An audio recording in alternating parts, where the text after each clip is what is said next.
Hi folks, this is Mr. MegaManFan. Like, share, comment, subscribe. Since I've got to clean these carts anyway before I test them, I figured this would be a little bit of a public service announcement. I don't really care what method you use to clean your old carts. You can use rubbing alcohol, you can use pure isopropyl alcohol, you can use those magic cards they sell for way too much money on Amazon or eBay that are just a little plastic credit card with some cleaning solution that's probably no more or no less than rubbing alcohol or pure isopropyl alcohol. I mean, if you really want to, you could use water. I wouldn't necessarily recommend straight up tap water. I would rather something like alcohol that will evaporate, but you can use any or all of these methods, whatever you think will work the best for you. What I don't want you to do is nothing at all. If you're buying a used Super Nintendo, Super Famicom, NES or Famicom cartridge and you're just assuming that it's going to work on the first try without cleaning it, unless you're taking something out of the shrink wrap that's never been used before, there's a very, very good chance that multiple people have put this in multiple different consoles and you don't know what was in those consoles and you don't know how well they handled or stored the cartridge before it got to you. So you shouldn't really be surprised when you find out the contacts have a bunch of dirt and gunk on them. That's why cleaning them matters. That's why I do it when I get games in the mail. Before I even test them, I clean them. And sometimes even after I test them, I have to clean them again.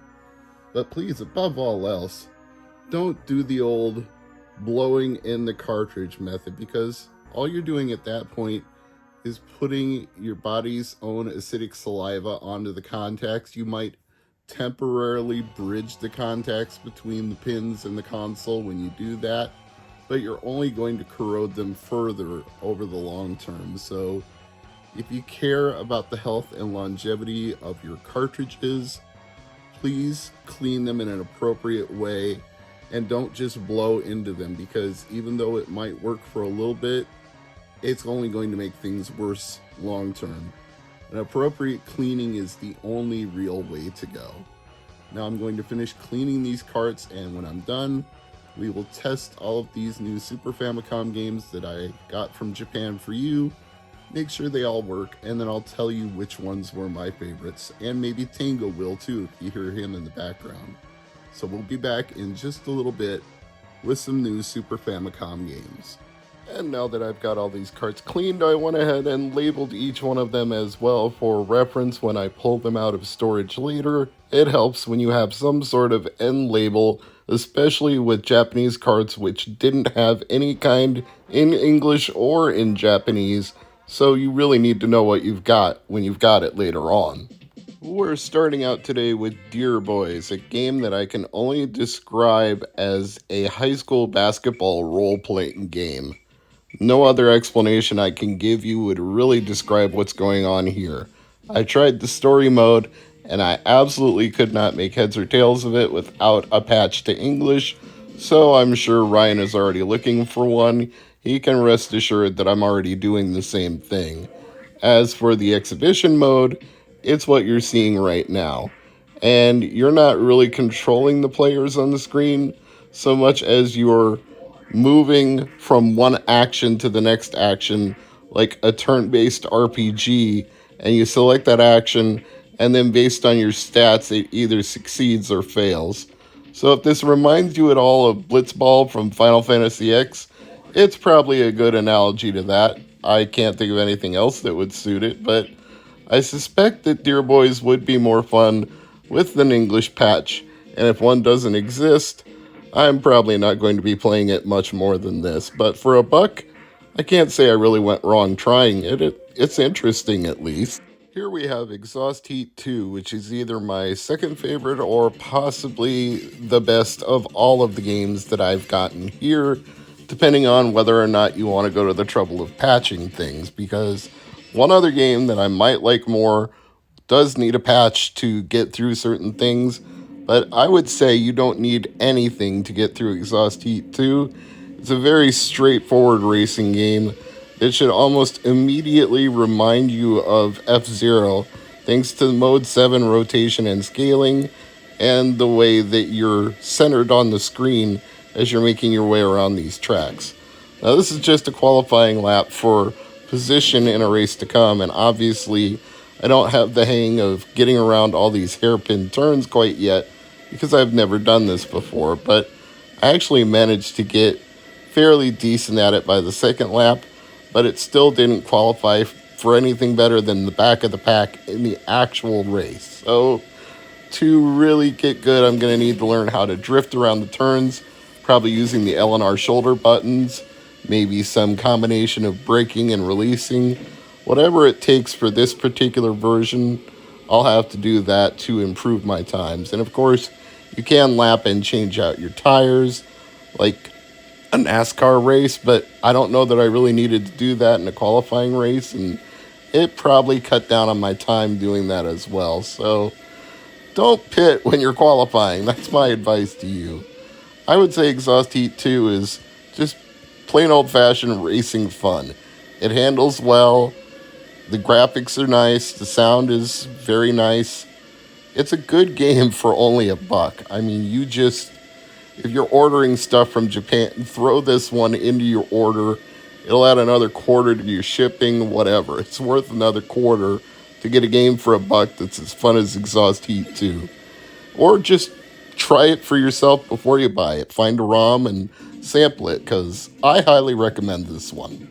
Since my Japanese pronunciation is probably not the best in the world, and hopefully not the worst, I'm just going to shorten this to Gambler Jiko Mahjong. The title is actually much longer than that, but I think you're going to get the point with those 3 words because you're a gambler named Jiko and you play Mahjong. This is not the matching tile version of Mahjong where you put one down that matches one and then you pick up both.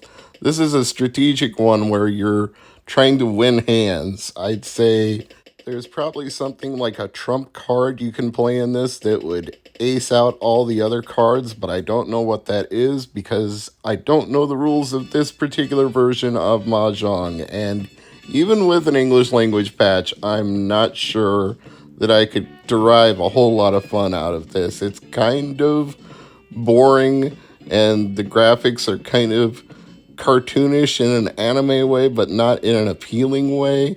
So, yeah, I'm not into Gambler Jiko, and I'm gonna move on. This next one is Kiddu Senshi Cross Dimension 0079. I know that's a mouthful, but that's the full title, and maybe I didn't botch the pronunciation on that one. If I did, let me know. This one is very intriguing to me. It's obviously heavily text-based, which is going to require a patch of some kind, but it's definitely got a futuristic sci-fi vibe that I'm into, and Cross Dimension definitely adds a certain level of intrigue to it. This could be like alternate universes colliding with each other. I don't know, but I'll find out at some point if there is a patch available, and if not, then oh well, but it definitely appears to be turn-based strategy where you're working on a grid, robot versus robot, or should I say giant mecha versus giant mecha, because these are obviously as tall as buildings, bigger than the city that they're going through. So there's some sort of battle for the future here, and you're the hero. So get to it, detect that source of heat, and go fight the enemy. Our next batter up is Operation Europe, and sadly I'm just not going to be able to do anything at all with this one without a patch, and I suspect there probably isn't one, because this is one of those war simulation strategy games that's going to be super heavily text-based, even more so than many RPGs, and with the sheer number of different screens they would have to be localized and translated, and the sheer amount of dialogue you'd have to do the same for, I'm not sure anybody has or would put in the effort required to put Operation Europe into English. So I regret to say, if you're importing Super Famicom games, you should probably skip this one. No, I'm almost certainly going to get this next one wrong. It's either Odagiri Su or Odagiri Su, and maybe that's not even the correct spacing of the syllables. So, sorry, Japanese speakers, I apologize, but I'm trying here, and I would like to try this game as well, but this is another one that is very heavily text-based, so if there's no patch, I probably get no further than this. There's dialogue trees every now and then where it says A, B, C, or D, and you can pick something to advance the plot. But I have no idea what the plot is, and I have no idea what I'm advancing it to by picking these selections. The music seems really good, and the graphics definitely fascinate me. It seems like it's some sort of demonic role-playing game, but I just don't know, and I don't want to use Google Translate one screen at a time to fumble my way through this. So it's patch or nothing at all. And if there's no patch, then that's it for Odagiri Su. This very cute looking RPG is called Sensara Naga 2, which is a shame for two reasons. One, I have never played Sensara Naga 1, and two, there's that language barrier cropping up again. Now, at least with RPGs, there have been a number of dedicated fans who have taken it upon themselves to create patches, so there may yet be hope that there's something on romhacking.net, but the more obscure the title, there's like an inverse law that almost comes full circle. Like, if it's more obscure, there's even less chance that it's been done. But maybe if it's super obscure, there's even more chance it's been done because there's just that one fan who really loves this game that wants other people to experience it.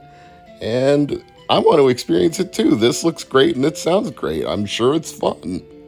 You could probably fumble your way through SD Gundam GX without a patch, and I may give that one more time later on when I'm not filming the Retro Hunting Adventures, but it seems to me that it takes place on a hexagonal grid, and you're going to move units around that grid and attack other units, so pretty easy to follow if you've played any other tactical game. Now, this next one is a little weird to me because I have Super Robot Wars, and this is Super Robot Wars 4, but for some reason, I don't have Super Robot Wars 2 or 3. It's another tactical game that I'm not going to get very far into without a patch. Finally, we have Wagon Paradise Land, which is either my favorite or second favorite based on the criteria I set before. Exhaust Heat 2, you don't really need a patch, but with Wagon Paradise Land, you do for certain puzzle sections. Most of the game is platforming, but every now and then there's this game where you're supposed to match the last syllable of the word with the next syllable of the next word. And it's a very Japanese game and requires an understanding of the Japanese language. So without a patch, you're probably not going to be able to get through that unless you just dumb luck your way through it randomly pressing selections. But I'm happy to report that I was aware of a patch for Wagon Paradise Land on romhacking.net before I even bought it. So my confidence was high getting this game. It's rated to be the best of all the Wagon Land games, so I was not worried about picking it up, and it's definitely fun. The platforming is solid, the music is excellent, the graphics are cute but not annoyingly cute, and I can say that for $1, it was absolutely worth it. So if you see a seller with Wagon Paradise Land and you're already ordering some stuff anyway, throw it into your cart. I don't think you'll regret it. This is Mr. MegaManFan for the Retro Hunting Adventures, and as always, thank you for watching.